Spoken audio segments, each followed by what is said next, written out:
À chaque fois que je repense à cette cérémonie, je me dis, tiens, là, il y a eu quelque chose de l'ordre de la réhabilitation d'un être humain. Il s'agissait d'un monsieur qui avait un trouble psychique grave et qui, à la fin de sa vie, est mort d'une mort violente très rapidement. Et c'est quelqu'un qui, toute sa vie, a voulu être artiste et n'a jamais pu exercer les métiers d'artiste parce que ses troubles psychiques l'ont empêché de faire ce qu'il aimait. Il aurait aimé être peintre et il avait fait plein de dessins qu'il n'avait jamais montrés à qui que ce soit.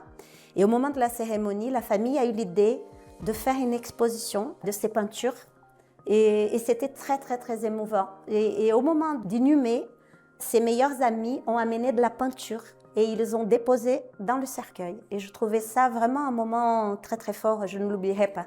Il s'appelait Xavier.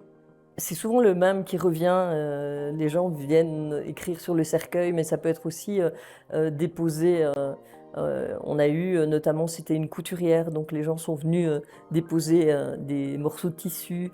J'ai eu une dame qui aimait beaucoup le champagne, son fils a fait imprimer des étiquettes avec des autocollants, des étiquettes autocollantes, pardon, de champagne, de toutes les marques de champagne, et chacun est venu coller ça.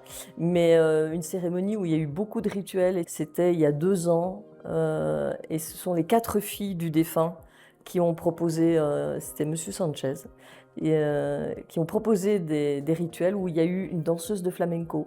Au lieu de venir écrire sur les cercueils, les gens sont venus déposer leurs petits mots dans un panier parce que les filles voulaient garder les petits mots que les gens avaient écrits. Et le départ du cercueil s'est fait au son du flamenco, c'est-à-dire que les gens ont commencé à battre la mesure avec la danseuse et le cercueil est parti comme ça. Et j'ai trouvé ça magnifique. Je pense que j'ai pleuré juste après. Certainement d'ailleurs. Alors une fois, j'ai fait un rituel où le défunt appréciait énormément un gâteau en particulier. Et donc la famille avait fait ce gâteau pour la cérémonie. Du coup, en geste d'hommage, tout le monde est venu manger une petite part de gâteau, voilà, avec une pensée, j'imagine, qui était liée au défunt.